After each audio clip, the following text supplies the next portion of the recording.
흔히들 오늘 우리 시대를 이 긍휼이 없는 냉정함의 시대다, 이런 말들을 많이 하는데요. 이건 예수님이 사시던 그 당시도 마찬가지였던 것 같습니다. 예수님 당시에 이 헬라인들과 로마인들이 얼마나 이 긍휼과 상관없는 그런 것과는 담을 쌓고 살았던 그런 사람들인가 하면은, 이 긍휼 베푸는 거를 이 나약한 사람들이나 하는 짓이라고 그렇게 치부하던 사람들이 이게 헬라인과 로마인들이었다는 겁니다. 그 당시 사회 분위기를 말해주는 그 사례들이 많이 있습니다. 그 박정근 목사님이라는 분이 쓴 책에 보니까요, 그 당시 로마에서 활동하던 어떤 철학자가 이런 말을 했답니다. 긍휼은 영혼의 질병이다. 그 약한 사람들을 향하여 그렇게 마음이 막 약해지고 하는 건 이건 마음의 질병이다. 이런 말을 할 수 있는 사회 분위기가 어땠는지 짐작할 수 있는 거 아닙니까? 사회 분위기가 이렇다 보니까 우리가 잘 아는 아리스토텔레스조차도 아주 끔찍한 생각을 했더라고요. 아리스토텔레스는 이 노예들을 이 살아있는 연장이라는 식으로 그렇게 표현을 했다는 겁니다. 그러다가 보니까 일반적으로 그 노예라는 건 이제 이 사람의 축에 들어가지를 않는 겁니다. 평생 자기가 부리던 노예가 병들고 늙어서 더 이상 일할 수 없게 되면은 가차없이 연장 쓰다가 이제 이게 무뎌지면은 그냥 가차없이 버리는 거 이 더 이상 쓸모 없어지면은 그 노예를 가차없이 버리는 거예요. 심지어는 그 노예를 부리다가 늙지도 않았는데, 병들지도 않았는데, 아직 젊은데 그 노예에 대하여 실정이 나면은, 그러면 그 노예를 실정이 났다는 이유만으로 원형 경기장에 보내가지고 짐승의 밥이 되는 이런 짓을 저지르는데도 아무런 그 감각이 없던 시대, 이게 바로 예수님이 살던 그 시대라는 겁니다. 여러분 로마에 가면은 콜로세움 대단하다고 이게 감탄하면서 관광객들이 수시간 줄을 서야 안에 입장하는 그런 놀라운 명소지만, 거기가 바로 이런 끔찍한 짓을 저지르던 장소 아닙니까? 이렇게 예수님 당시에 그 이방인이었던 헬라 사람과 유다 사람들이 가졌던 약자에 대한 긍휼 없음, 이게 그런 모습이라면요, 늘 우리는 하나님의 택한 백성이라고 자부하던 유대인들도 다를 바가 하나도 없었습니다. 성경에서 여러분 유대인들이 보여주었던 아주 냉정한 태도 다 아시지 않습니까? 예수님께서 세리와 죄인과 함께하는 약자들과 함께하는 그 모습을 견딜 수 없어가지고 질투를 하고 죽여버려야 되겠다, 이런 어떤 마음의 긍휼 없는 모습을 보여주었던 게 선택한 백성이라고 자부하던 유대인들의 모습 아니겠습니까? 이게 지금 예수님이 사시던 그 당시에, 활동하시던 그 당시의 그 모습인데요. 냉정하게 생각을 해보면은 오늘 우리가 몸담고 있는 이 시대도 정신에 있어서는 크게 다를 바가 없다고 생각합니다. 그리고 유대인들을 욕할 거 없습니다. 오늘 예수 믿는 저희들의 모습을 보면 세상 사람들의 생각하고 크게 차이가 없는 그런 현실이지 않은가, 그런 반성을 해볼 때가 많은데요. 이런 점에서 우리는 오늘 다루게 될 팔복 중에 5번째 항목, 이 7절 말씀을 주목해야 됩니다. 긍휼히 여기는 자는 복이 있나니 그들이 긍휼히 여김을 받을 것이며. 제가 지난주 설교에서 우리가 이 팔복을 공부하면서 2가지를 꼭 깨달아야 된다. 첫째는 신앙생활이라는 건 다르게 사는 것이다. 세상 사람들이 흐름과 다르게 사는 것이다. 제가 오늘 6세, 7세 이 어린 꼬맹이들이 특별 찬양을 하는데, 제가 저 아이들에게 해줄 수 있는 가장 큰 축복은요, 이 세상의 물결에 흐르지 않는, 그래서 다른 삶을 살도록 하는 거예요. 거기 동요되지 않는, 그러면서 한 분야에 책임 있는 지도자로 저 아이들을 인도해 주시기 원합니다. 그렇게 기도하고 있는데, 그게 바로 이 팔복의 정신 아닙니까? 예수 믿는 우리는 이 세상 사람들과는 다르게 사는 사람이에요. 다르게. 세상 사람은 이렇게 살면 무조건 저렇게 살면 정답이에요. 이 세상 사람들이 또 저렇게 살면 우리는 또 이렇게 사는 게 정답이에요. 계산 복잡하지 않습니다. 그냥 다르게 사는 거예요. 왜? 이 세상이 지금 아무리 봐도 정상적으로 굴러가는 것 같지 않습니다. 그래서 말씀드렸죠. 우리가 저지르는 잘못이 무슨 뭐 강도지대서가 아니에요. 세상 사람들과 어떻게 이렇게 똑같니 하는 것들을 보면은, 우리는 이 세상 사람들과 다르게 사는 존재라는 걸 기억하고, 더 중요한 게 뭐라 그랬습니까? 그 다르게 사는 삶을 살아갈 때 다르게 사는 삶이 주는 행복을 누리는 것, 경험하는 것, 이게 우리에게 사명입니다. 여러분 이거 기억하십시오. 여러분이 행복한 게 사명이에요. 어떻게 행복한 거? 주님 안에서 다르게 살 때 행복한 거. 세상과 같이 사니까 행복하더라. 그 사명 아닙니다. 세상과 다르게 사니? 여기에도 행복의 길이 있네? 이거를 반드시 구현해내는 게 우리의 사명이거든요. 이 점에서 긍휼에 대한 말씀도 마찬가지입니다. 그렇기 때문에 우리가 늘 이 세상에서의 삶, 어떻게 이 긍휼과 관련해 어떤 삶을 살아야 되는가, 그거를 원하신다면 마태복음 25장 40절에서의 주님의 말씀을 아예 마음에 각인을 시키십시오. 임금이 대답하여 이르되 내가 진실로 너희에게 이르노니 너희가 여기 내 형제 중에 지극히 작은 자 하나에게 한 것이 곧 내게 한 것이니라. 여러분이 세상과 다른, 냉정한 이 세상과 다른 삶을 원하신다면 이 말씀을 늘 묵상하셔야 된다고 생각합니다. 이런 의미에서 저는 오늘 예수님께서 말씀하시는 이 팔복의 다섯 번째 복, 이 긍휼에 대해서 살펴보고 싶은데요, 이 긍휼과 관련해서 우리가 회복해야 될 게 두 가지가 있습니다. 첫째로, 먼저 이 공감의 차원에서의 긍휼을 회복해야 된다는 겁니다.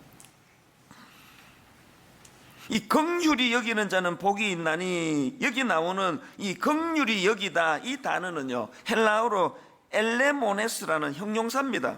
이게 형용사라는 게 뭘 의미하겠습니까? 이게 동사가 아니에요. 이 엘레모네스라는 형용사가 가져다주는 의미는 이겁니다. 불쌍한 사람을 향한, 또 불쌍한 사람들을 향해 긍휼히 여기는 마음의 상태, 이 마음의 상태입니다. 연약한 이웃을 향하여 불쌍한 마음을 가지는, 긍휼히 여기는 마음을 가지는 그 마음의 상태, 이게 엘레모네스라는 단어예요. 누가복음 18장에 보면은 예수님께서 비유 하나를 들려주시는데요, 9절에서 전제가 이렇습니다. 또 자기를 의롭다고 믿고 다른 사람을 멸시하는 자들에게 이 비유로 말씀하시되, 그러니까 누구에게 이런 말씀을 주시는지를 먼저 예수님이 적시를 하시고, 그러면서 주시는 말씀이 10절부터 13절입니다. 두 사람이 기도하러 성전에 올라가니 하나는 바리새인이요 하나는 세리라. 바리새인은 서서 따로 기도하여 이르되 하나님이여, 나는 다른 사람들 곧 토색, 불의, 간음을 하는 자들과 같지 아니하고 이 세리와도 같지 아니함을 감사하나이다. 나는 일회에 2번씩 금식하고 또 소득의 11조를 드리나이다 하고, 세리는 멀리 서서 감히 눈을 들어 하늘을 쳐다보지도 못하고 다만 가슴을 치며 이르되 하나님이여 불쌍히 여기소서, 나는 죄인이로소이다 하였느니라. 예수님이 지금 뭘 강조하는 말씀을 지금 들려주시는 겁니까? 그 당시 비난받던 세리들을 바라보는 이 바리새인들의 마음의 상태가 긍휼이라고는 찾아보기가 어려운 거, 이걸 지금 강조하는 거 아닙니까? 이런 말씀들을 보면서 우리가 긍휼과 관련해서 먼저 회복을 해야 되는 건 연약한 이웃을 향한, 거기에는요 믿음 약한 자까지 포함이 되는 거예요. 우리가 손가락질을 받는, 비난을 당하는 그 사람들을 포함해서 그들 마음속에 내치지 않는 마음, 이게 긍휼이에요. 저것들은 우리랑 달라, 저것들은 상종하면 안 돼, 이게 예수님이 지금 지적하는 가장 나쁜 마음의 상태예요.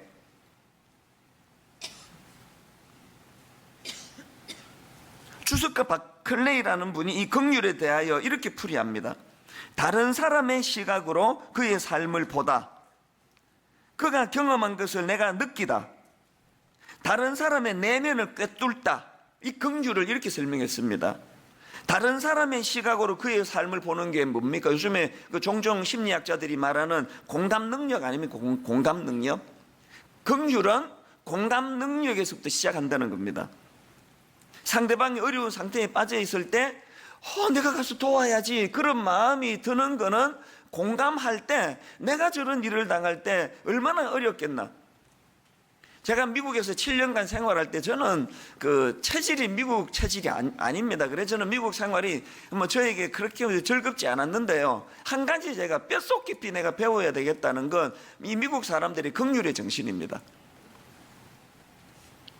아침에 이제 애들 학교 보내려고 차를 몰고 가다가 펑크가 났어요. 이 당황스럽잖아요. 그래서 애가 이제 지금 이거 어떻게 해야 되지? 근데 너무나 놀라운 걸 경험했습니다. 지나가던 사람들이 하나둘 찾아오더니 그 동네의 사람은 자기 집에 가서 막 연장을 가지고 와가지고 그 사람들이 다 고쳐줬어요. 우리나라 사람들이 미국 사람들보다 기본적으로 정이 더 많다고 미국은 개인주의잖아요. 우리는 정문화예요. 공동체 문화예요. 미국 사람들보다 한국 사람들이 원래는 정이 훨씬 많은 민족으로 저는 확신하는데 우리는 그게 잘 안 보입니다. 왜 그렇습니까? 마음에 여유가 없고요, 우선. 그리고 공감 능력이 이 삭막한 시대를 살다 보니까 있었던 공감 능력이 지금 자꾸 사라지는 것 같아요. 공감하지를 못하니까. 그럼 뭐 조금만 누가 어려움을 겪는다 하면은 한두 사람이 오는 게 아니에요. 저도 23살 때 이야기인데요. 자동차 시동이 걸리지 않은데 그 이제 뭐 오래된 차니까 겨울에 자동차 시동이 안 걸리니까 출근하러 내려오던 이웃 사람이 자기 집으로 도로 가가지고 그 배터리 연결하는 그 점프 케이블이라 그러잖아요. 그걸 갖고 와서 자기 차를 저 앞으로 이렇게 대놓고 두 개를 연결시켜서 시동 걸어주고 그렇게 하고 가더라고요. 그런 작은 하나하나가 제 마음속에 얼마나 그리스도인의 삶이 그래서 이 미국이 그냥 막 여러 가지로 많이 변질되고 또 썩은 나라라고 그렇게 생각하지만 뭐 동성애, 온갖 성적인 타락 이걸 막 전 세계에 지금 퍼날르고 있는 게 미국이라서 저는 그 미국이 막 되게 미운데요. 그러나 여전히 남아있는 이런 기본적인 이 기독교 정신, 그 긍휼의 모습이 아직도 살아있는 걸 보면서 이건 우리가 배워야 된다.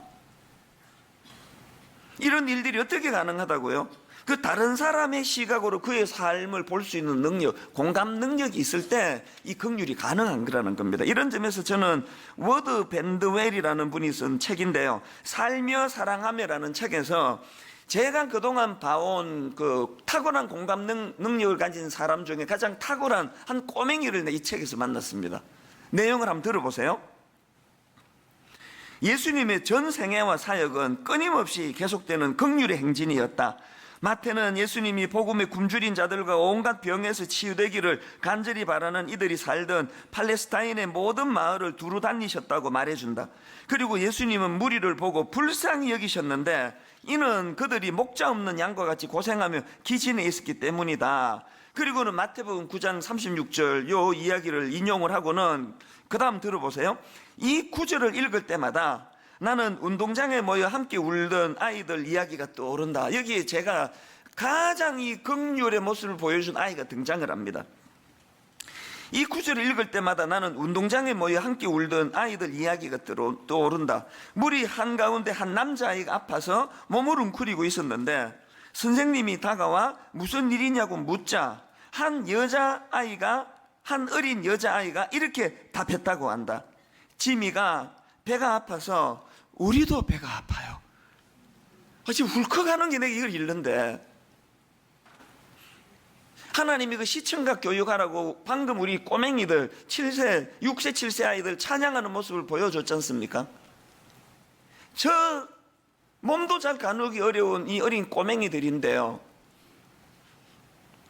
지금 한 아이가 운동장에서 배가 아파서 몸을 웅크리고 있으니까 막 이제 선생님에게 그 사실을 알려주면서 하는 이야기가 지미가 배가 아파서 우리도 배가 아파요. 이게 공감 능력이에요. 지미가 아플 때 우리도 배가 아파야 공감이 일어나는 거 아닙니까? 아침에 출근하는데 보니까 저기 그 어린 애들을 태운 차가 펑크가 났네. 내가 저렇게 펑크 나면 내가 너무 힘들 텐데 이 공감이 일어나야 자기도 지금 늦을지 모르는데 차를 세우고 혹은 집으로 막 뛰어 들어가 가지고 타이어 펑크 이거를 도와주려고 장갑하고 가져와서 이걸 도와주는 일이 일어나는데, 너무너무 가슴이 아픈 것, 우리가 너무 사랑하는 우리 땅, 우리 대한민국이 이런 모습을 잘 찾아보기가 어려운 게, 제가 뭐 늘 얘기하잖아요. 우리나라에서는 그 초보 운전 뒤에 그 붙이면 오히려 공경을 당해요. 이게 벌써 운전 못한다는 이 선입견을 가지고 막 더 빵빵거리고 막 더 추월하고 가로지르려고 그러고, 그래서 그거 달면 더 위험한 때가 많습니다. 저는 우리나라가 이런 냉정한 냉혹한 나라라는 게 난 너무 슬퍼요. 오늘 교회 안에서 보여지는 이런 그 긍휼함이 없어서 나타나는 냉정함의 문제,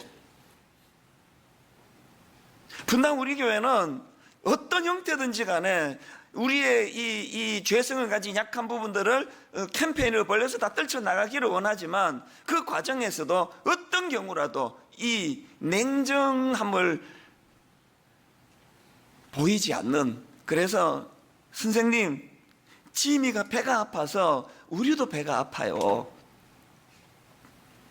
저는 오늘 이 새벽에 저나 여러분에게 이런 긍휼이 회복되기를 바랍니다. 이런 공감 능력 차원에서의 이 긍휼이 우리에게 필요한데, 성 어거스틴의 말을 또 기억하셔야 합니다. 내가 영원히 떠나버린 몸을 위해 운다면, 이 장례식을 한번 연상해 보세요. 내가 영원히 떠나버린 몸을 위해 운다면 하나님이 떠나버린 영혼을 위해서도 당연히 울어야 하지 않겠는가? 우리는 60만 상대하는 데가 아닙니다. 공감 능력을 가지고 그 자동차 펑크난 그 사람을 도와줘야 되는 것이 우리에게 필요한 긍휼이라면 왜 새생명 축제를 합니까? 저희 교회가 사람이 없어서 지금 사람 모으려고 새생명 축제를 합니까? 영적인 공감 능력, 오늘 잃어버린 한 영혼에 대하여 내가 영원히 떠나버린 몸을 위해 운다면 하나님이 떠나버린 영혼을 위해서도 당연히 울어야 하지 않겠는가? 오늘 이따가 새생명 축제를 놓고 기도하실 때 정말 오늘도 하나님 알지 못해 방황하는 그 한 영혼을 향하여 긍휼이 회복이 되는 하나님의 은혜가 있기를 바랍니다. 그런가 하면 두 번째로 긍휼과 관련해서 회복해야 되는 게 뭐냐?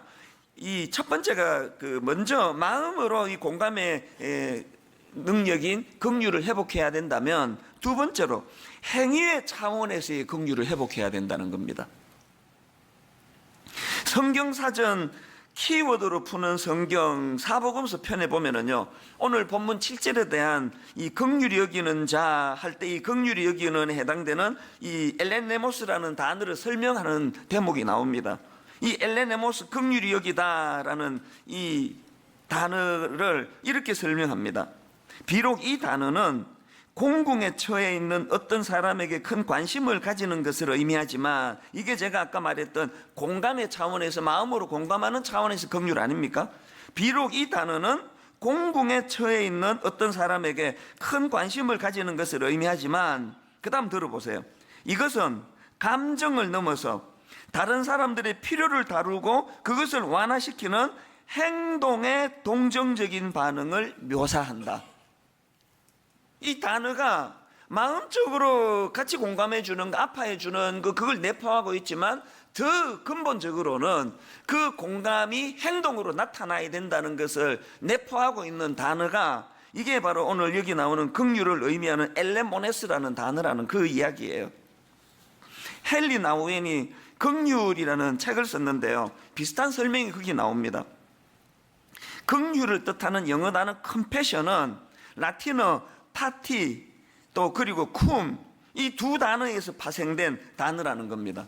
그리고 이 두 단어를 합쳐서 이 컴패션은 함께 고통받다, 함께 고통받다, 그러니까 이런 뜻이라고 이제 설명을 하고는, 이제 이게 뭘 강조하는지를 그 다음 내용을 들어보십시오.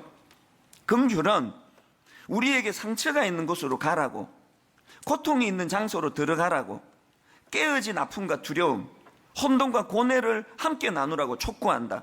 긍휼은 우리에게 비참한 상태에 있는 사람들과 함께 울부짖고 외로운 사람들과 함께 슬퍼하며 눈물 흘리는 자들과 함께 울라고 도전한다. 긍휼은 우리에게 연약한 사람들과 함께 연약해지고 상처 입기 쉬운 자들과 함께 상처 입기 쉬운 자가 되며 힘없는 자들과 함께 힘없는 자들과 함께 힘없는 자가 될 것을 요구한다. 긍휼이란 인간됨이라는 상황 속에 푹 잠기는 것을 의미한다. 이런 의미에서 긍휼을 바라보노라면 긍휼에는 평범한 친절이나 부드러운 마음씨 그 이상의 것이 관련되어 있음을 분명히 알게 된다. 의미를 아시겠죠? 마음으로 저 사람 참 어려운 일을 당해 어떡하나 안 됐네? 이런 마음에서 출발을 해서 그것이 그 어려움을 당하는 그들과 함께하는 행동으로 연결이 돼야 되는 거예요. 이런 의미에서 저는 지난 여름에 그 무더운 날씨에 우리가 국내 단기 선교 한 지역 전체를 수많은 우리 성도님이 내려가서 거기에 많은 목사님들이 여름에 제게 메일을 보내왔습니다. 기껏 할머니 몇 분밖에 모이지 않던 그 교회에 분당 우리 교회에 그 너무너무 고마운 성도님이 내려가서 그들과 함께 울어주고 그 사모님의 마음을 어루만져주고 보듬어주고 그래서 치유가 되었노라고. 그렇게 여름에 땀 흘렸던 그 모든 땀 흘린 분들의 수고가 그게 바로 긍휼이라는 게 긍휼. 복지재단에서 이웃사랑부에서 이름 없이 빚도 없이 물질을 통해 시간을 내 정성을 다해 또 그 노인에게 그 매주마다 반찬을 만들어 배달해 드리는 그걸 뭐 누가 알아줍니까? 아무도 알아주는 사람이 없지만 주님은 내게 이 행위로서의 긍휼을 요구하셨다. 그 말씀을 순종하는 의미로 그런 묵묵히 그런 일들을 행하는 그런 분들, 그런가 하면은 성남에 있는 경제적으로 어려운 아이들에게 악기를 가지고 자기 악기, 자기 돈 내가면서 그렇게 음악을 가르치고 과외를 공부시키고 그 모든 애씀에는 행위로서의 긍휼을 주님이 우리에게 명하셨기 때문에 누가복음 10장에 보면요, 강도 만난 이웃에 대한 예수님의 말씀이 나옵니다.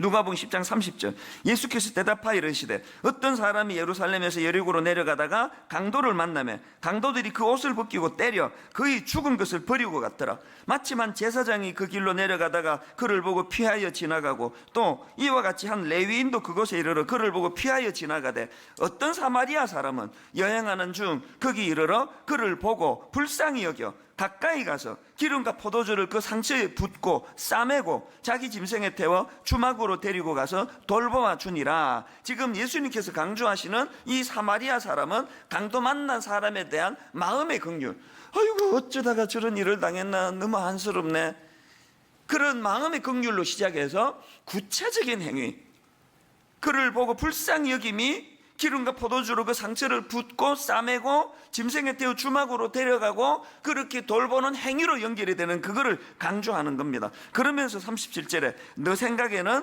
이 세 사람 중에 누가 강도 만난 자의 이웃이 되겠느냐. 거기에 왜 제사장과 레위인을 왜 등장시켰을까요? 거기에 왜 제사장과 레위인을 등장시켰냐 하면은 예배 인도하고 저 같은 사람들을 여기에 등장시킨 거예요. 요즘으로 예수님이 말씀하셨다면 거기에 어떤 목사도 등장하고 신부도 등장하고 뭐 그렇게 썼을지 모르죠. 마음으로 느껴지는 긍휼도 중요하지만 그것이 실제적으로 이 사마리아 사람처럼 그것이 행위로 나타나는 긍휼로 연결이 돼야 된다. 이걸 강조하시는 차원 아닙니까?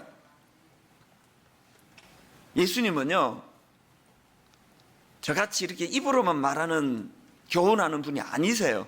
이 행위의 긍휼을 강조하신 그분이 보여주신 3년 내내 그분의 모범을 한번 보세요. 그 중에 예만 하나만 들어볼게요.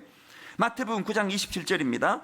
예수께서 거기에서 떠나가실새 두 맹인이 따라오며 소리질러 이르되 다윗의 자손이여 우리를 불쌍히 여기소서. 지금 우리로 말하면 우리를 좀 공감해 주세요, 그거 아닙니까? 우리의 처지를 좀 공감해 주세요. 두 맹인이 따라오며 소리질러 이르되 다윗의 자손이여 우리를 불쌍히 여기소서 하더니, 그랬더니 28절 예수님의 반응, 예수께서 집에 들어가시며 맹인이 그에게 나아오거늘 예수께서 이르시되 내가 능히 이 일 할 줄을 믿느냐 대답하되 주여 그러하오이다 하니, 이에 예수께서 그들의 눈을 만지시며 이르시되 너희 믿음대로 되라 하시니.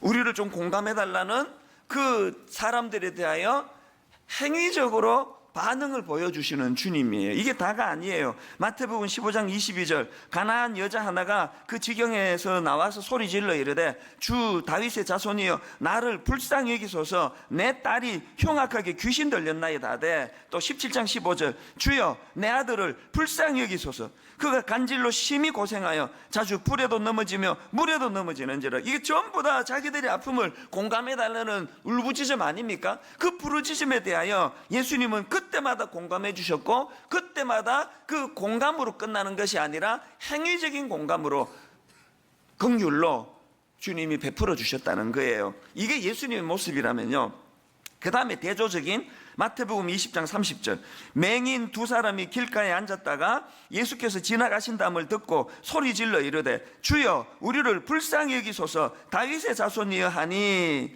여기도 지금 우리를 불쌍히 여겨달라, 우리의 연약함을 공감해달라 부르짖는 사람이 등장하는데요, 그랬더니 그 다음 31절입니다. 이렇게 반응합니다. 무리가 꾸짖어 잠잠하라 하되, 자기들의 아픔을 공감해달라고 부르짖는 그들을 향하여 꾸짖어 잠잠하라. 이게 예수님과 그 사람들의 모습이에요. 오늘 우리가 세상과 다른 길을 걸어간다는 것은요, 이 두 갈래 길 중에 세상 사람들의 길이 아니라 예수님이 보여주신 그 길을 걸어가는 그 삶 아니겠습니까?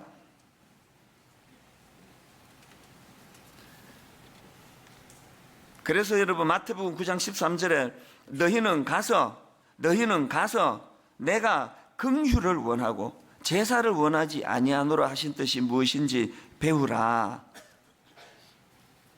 저는 오늘 이런 의미에서 긍휼히 여기는 자는 복이 있나니 그들이 긍휼히 여김을 받을 것이며, 이걸 그대로 직역을 하면은 복되도다, 이 조건의 문제 아닙니다.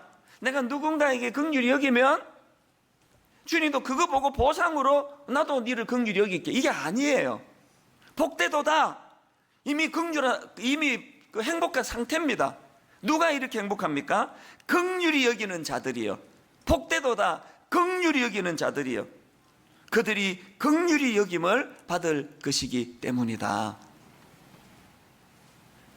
근데 여러분 여기서 한 가지요. 오늘 말씀 듣고 내가 그동안 너무 냉정했네, 내가 이러면 안 되지, 나도 미국 사람처럼 이 주변에 뭐 이런 거 나도 돕고 살아야지, 이렇게 하고 끝내면요, 이거는 강연이지 설교가 아니에요. 이제 이 전제는 지금부터 말씀드릴 이것을 위한 전제예요. 그렇다고 이제 지금부터 설교를 길게 하겠다는 뜻은 아니니까 너무 긴장은 하지 마세요.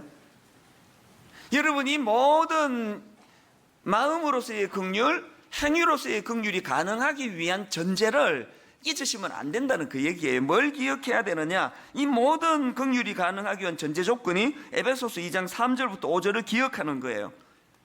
전에는 우리도 다 그 가운데서 우리 육체의 욕심을 따라 지내며 육체와 마음에 원하는 것을 하여 다른 이들과 같이 본질상 진노의 자녀이었더니, 긍휼이 풍성하신 하나님이, 긍휼이 나오지 않습니까? 긍휼이 풍성하신 하나님이 우리를 사랑하신 그 큰 사랑을 인하여 허물로 죽은 우리를 그리스도와 함께 살리셨고 너희는 은혜로 구원을 받은 것이라. 여러분, 내가 마음의 긍휼, 행위의 긍휼이 내 안에 일어나서 오늘 주변에 어떤 연약한 이웃, 병든 어떤 사람, 마음이 상한 어떤 분들을 볼 때 내 마음 안에서 긍휼이 회복되기 위해서는 긍휼이 풍성하신 그 하나님이 십자가를 통하여 날 구원해 주신 이 은혜에 대한 감격이 회복이 돼야 되는 거예요. 베드로전서 2장 10절, 너희가 전에는 백성이 아니더니 이제는 하나님의 백성이요, 전에는 긍휼을 얻지 못하더니 이제는 긍휼을 얻은 자니라. 전에는 이제는에 이 긍휼 많으신 그분이 내게 베풀어 주신 이 긍휼로 구원해 주신 구원의 감격이 회복이 될 때, 행위로서의 긍휼, 마음에서 일어나는 긍휼이 회복될 줄로 믿습니다. 우리 모두가 이걸 다 회복을 해야 돼요. 지난 5월달로 기억이 되는데요, 우리 교회에 그 목사님 사모님이 유방암 재발을 하신 거예요. 한 10년 지나서 유방암이 재발이 된 걸로 기억을 하는데요, 사실 그게 그 재발이라는 단어 자체가 이게 참 가슴이 아프잖아요. 그래서 이제 뭐 애를 돌봐줄 주변에 도움받을 분도 안 계시고, 그래서 이 교역자가 막 땀을 뻘뻘 흘리며 신방하는 와중에 또 틈틈이 그 사랑하는 아내를 병원으로 또 모시고 다니고 하면서 왔다 갔다 하는 그 모습을 제가 봤거든요. 그래서 제 마음이 자꾸 쓰이는 거예요. 그래서 제가 불렀습니다. 불러서 격려해주고 또 한번 기도해주고 나가는데 하나님 이런 마음을 주시는 거예요. 그래서 덥석 안았습니다. 여기 어깨를 묶고 50 가까이 되는 그 목사님이 울더라고요. 흐느끼 울더라고요. 그래서 내가 타독타독 그려줬는데요. 무슨 말씀을 드리고 싶은 건 그 다음이에요.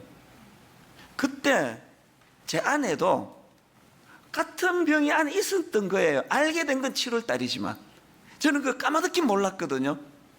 나는 해당이 안 되고 내가 위에 서서 이 사람을 내려다보고 불쌍하게 동정하듯이 했다면은 저도 똑같은 취급을 사람들에게 하나님께 받을 거예요.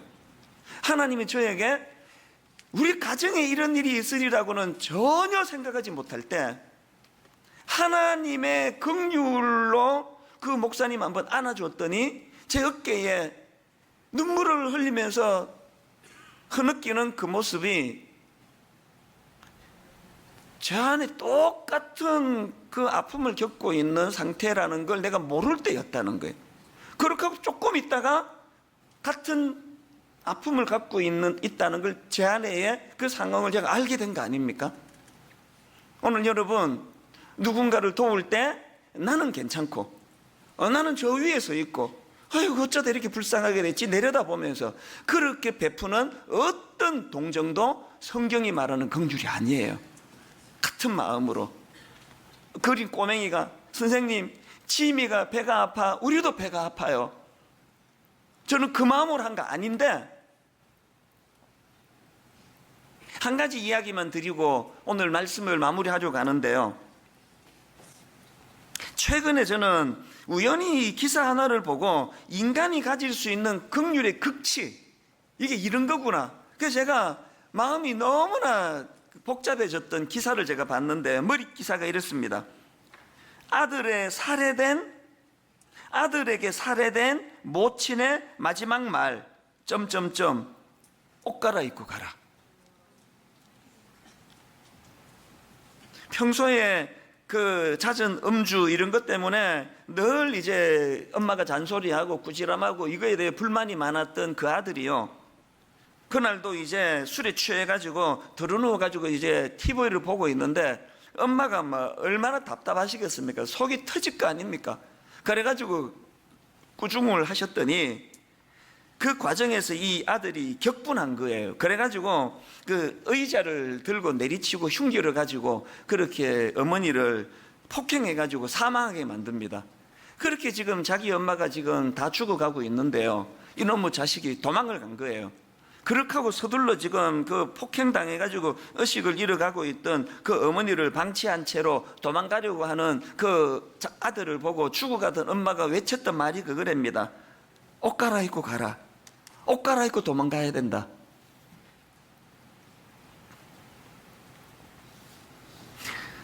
연약한 자녀를 향한 긍휼이 없으면요. 아까 그 6살, 7살 특순 하는데 제 방에서 이제 마지막 설교를 다듬는데 그 복도에서 한시라도 가만히 있지 않는 6살, 7살 꼬맹이들을 향하여 그 선생님들이 또 우리 엄마들이 눈물로 애들을 정돈시키는데요. 그 긍휼이 없으면 누가 그 내 자식도 아니고 저는 유아부, 유치부, 영아부 교사들도 대단하다고 생각합니다. 저는 자기를 살해하고 그 방치해놓고 도망가는 그 아들 그 등에다 대고 옷 갈아입고 가라. 그 피 다 묻은 옷 입고 도망가면 너 잡힌다. 그 메시지 아닙니까? 그 모습을 보면서요. 하나님이 왜 저를 아버지라고 부르게 하셨는지 답은 딱 하나예요. 네 안에도 하나님 아버지의 긍휼이 있다는 거예요. 제가 우리 사춘기 아이 새 아이를 보내면서 인내의 한계를 경험을 몇 번이나 하면서도 그러면서도 그 아이들을 수용해내고 품어내는 그 저의 이 포용력을 보면서 제가 저에게 놀라는 거예요. 내 안에 이런 긍휼이 있었나? 정말 말도 되지도 않는 이런 끊임없이 말 듣지 않고 엉뚱한 짓을 하고 그러고 반항하는 그 사춘기를 보내는 모든 부모님들은 다 경험할 거예요. 막 죽이고 싶은 그런 마음의 분노가 솟구쳐 올랐던 게 오전인데 1시간만 지나면은 그것들 불쌍해서 눈물이 흐르고 그 거실에 앉아서 울면서 그 아이 영혼을 위해 기도할 수 있는 이게 부모 아닙니까? 왜 이걸 우리에게 허락하셨을까요? 우리 안에 긍휼이 있다는 거예요. 우리 안에 긍휼이 있습니다. 자기를 죽이고 방치하고 도망가는 그 원수 같은 자식 덩이다 대고 옷 갈아입고 가라. 그 피 묻은 옷 입고 나가면 그 붙잡힌다. 이렇게 말할 수 있을 만큼의 긍휼이 우리에게 있다는 거예요. 원수를 사랑해라.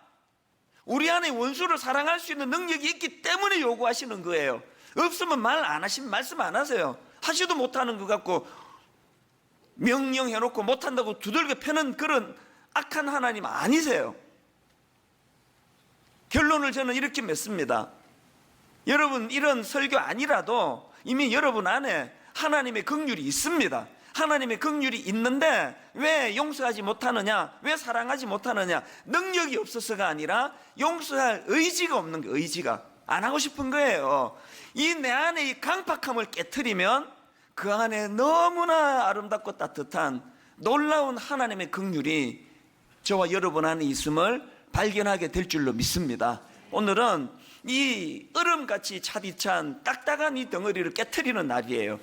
용서하고 싶지 않은 이 의지가 없는 우리의 상태를 다 깨트려 주실 때 자기 죽이고 병원에 연락이라도 해주고 도망을 가지, 그렇게 자기를 죽도록 방치해주는 그 원수 같은 자식 덩이다 대고 옷 갈아입고 가라고 말할 수 있을 만큼의 놀라운 그 어머니의 자식을 향한 그 사랑, 이 사랑이 십자가에서 우리를 구원해 주셨던, 계산하지 않고 논리적으로 다가가지 않고 우리를 십자가에서 구원해 주신 그 하나님의 사랑의 그 모형이 그 어머니가 보여주신 모습이고, 그 사랑이 내 안에 감격으로 자리 잡을 때 우리 안에도 긍휼이 회복될 줄로 믿습니다. 오늘 이 말씀을 기억하시면서요, 우리 함께 같이 기도할 때 이 새벽에는 이제 자꾸 졸리기 때문에 힘을 얻으셔서 찬양하고 그렇게 기도의 자리로 나가야 되는데, 우리 한번 다 자리에서 일어나셔서 온 세상 창조주, 온 세상 구원자, 모든 것 이기신 능력의 하나님, 모든 만물 주를 찬양해. 하나님 앞에 아버지, 내 안에는 그런 긍휼이 나오지 않습니다. 선한 거 없습니다. 이 시간 하나님 그래서 은혜를 구합니다. 온 세상 창조주 하나님, 온 세상 구원자, 모든 것 이기신 능력의 하나님, 내 안에 이 긍휼을 감싸고 있는 얼음 같은 이 악한 의지들, 난 용서하고 싶지 않아, 난 내 일도 바쁜데 뭐 남까지 도와야 돼, 이런 의지 없음을 다 깨트려 주시는 능력으로 우리를 인도하여 주시옵소서. 그런 마음을 가지고 우리 찬양 뜨겁게 힘차게 그렇게 찬양하고 기도하기 원합니다. 온 세상 창조주, 온 세상 구원자, 모든 것 이기신 능력의 하나님, 온 세상 창조주, 온 세상 구원자, 모든 것 이기신 능력의 하나님, 모든 만물 주를 찬양해. 모든 민족 주께 경배해. 민족 주께 경배해. 모두 승리하리, 열방 얻게 되리. 하나님께서 통치하시네. 하나님께서 통치하시네. 모두 승리하리, 모두 승리하리, 열방 얻게 되니. 위대하신 왕 여호와, 위대하신 왕 여호와. 온 세상 온 세상 창조주, 온 세상 구원자, 모든 것 능력의 하나님, 온 세상 창조주, 온 세상 구원자, 모든 것 이기신 능력의 하나님, 모든 만물 주를 찬양해, 모든 민족 주께 경배해. 선포하십시오. 모두 승리하리, 열방 얻게 되리. 하나님께서 통치하시네. 모두 승리하리, 모두 승리하리. 열방 얻게 되리. 위대하신 왕 여호와. 다시 한번 선포합니다. 모두 승리하리, 열방 얻게 되리. 하나님께서 통치하시네.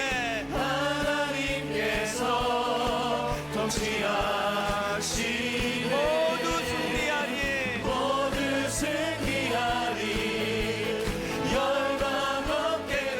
위대하신 왕 여호와.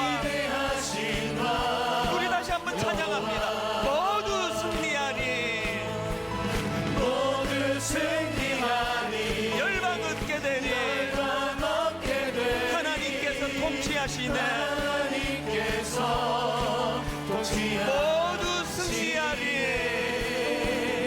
모두 승리하리, 열방 얻게 되리.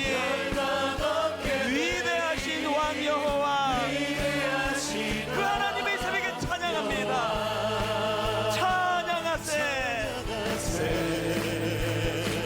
찬양하세,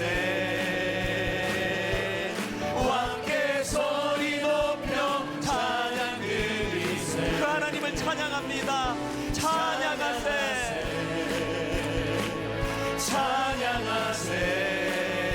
왕께 소리 높여 찬양 드리세. 찬양 받기에 합당하신 주님, 언제나 동일하신 주, 언제나 동일하신 주. 무릎 꿇고서 주 이름 외치. 예수 나의 왕, 예수 나의 왕, 예수 나의 왕, 예수 나의 왕. 우리 한 번 더 소리 높여 찬양합니다. 찬양하세, 찬양하세, 찬양하세. 왕께 소리 높여 찬양 드리세. 이 새벽에 찬양하세, 찬양하세, 찬양하세. 왕께 소리 높여 찬양 드리세. 찬양 받기에 합당하신 주님, 언제나 동일하신 주, 그 주님 앞에 무릎 꿇고서 주 이름 외치세. 예수 나의 왕, 예수 나의 왕, 예수 나의 왕. 무릎 꿇고서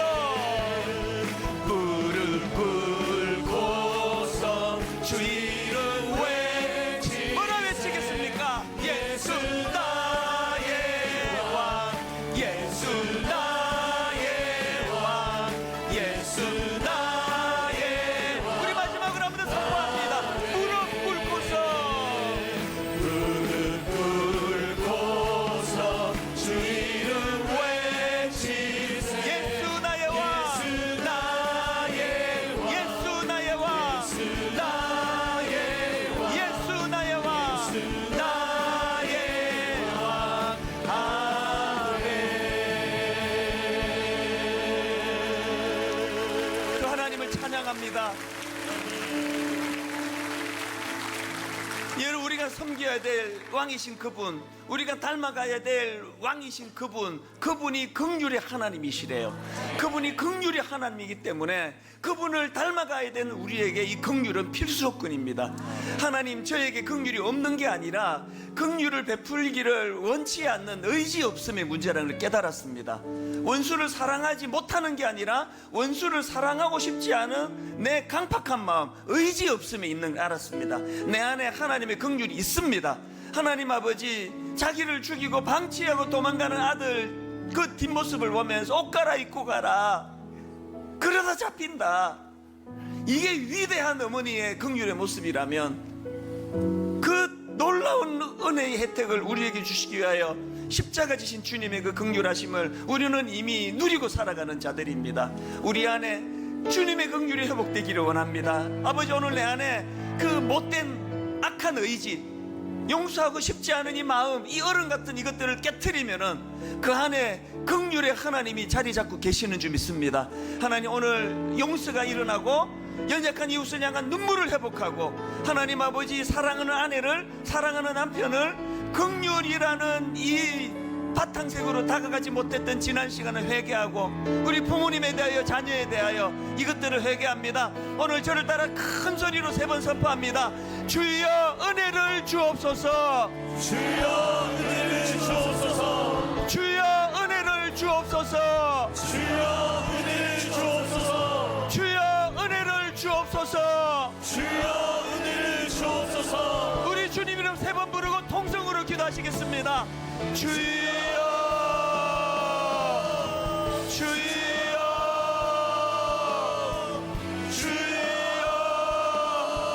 긍휼이 많으신 하나님 아버지, 긍휼의 하나님 아버지, 우리를 긍휼히 끌어가기를 원하시는 하나님 아버지, 이 새벽에 우리가 마음을 담아 주님 앞에 긍휼로 나아가기를 원합니다. 긍휼로 입혀 나아가기를 귀한 말씀을 통하여 하나님 아버지여, 주님의 음성을 듣게 하여 주심을 감사드립니다. 사랑의 하나님 아버지여, 온전히 주님을 의지하며 하나님의 뜻대로 아버지와 쓰임받는 우리 모두가 될 수 있도록 하나님 역사하여 주시고, 하나님 아버지 인도하여 주시옵소서. 하나님 긍휼히 아버지 여기는 자는 하나님 아버지 사랑하는 주님, 사랑하는 주님, 이 시간 간절히 기도합니다. 하나님 긍휼과 자비를 베풀어 주셔야 합니다. 하나님, 우리 안에 하나님의 긍휼이 쌓여있사오니 우리가 하나님의 긍휼을 발휘하지 못하는 이 악한 세상을 본받지 않게 도와주시옵고, 하나님 아버지여, 영적으로 우리가 깨달음을 인하여 하나님 아버지의 긍휼을 나타낼 수 있게 삶이 될 수 있도록 하나님 역사하여 주시고, 아버지 하나님 주여,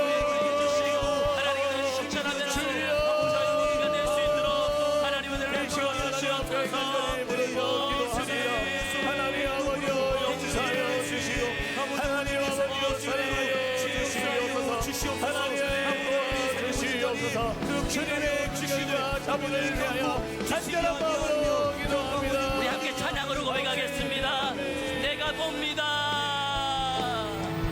내가 봅니다. 영원한 주를 봅니다.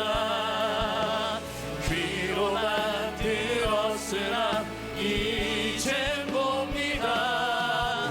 내가 봅니다. 존귀한 주를 봅니다. 연약한 내 영혼이 이제 그 자리에 앉으셔서 철저히 무너진 삶 속에서 함께 찬양하겠습니다. 철저히 무너진 삶 속에서 하나님 나에게 역사하시고, 믿음의 시선을 허락하사 주를 주목하게 하시네.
이제 봅니다. 내가 봅니다. 존귀한 주를 봅니다. 연약한 내 영혼이 이제 주를 우리 한번 더 고백하겠습니다. 내가 봅니다. 내가 봅니다. 영원한 주를 봅니다. 귀로만 들었으나 이제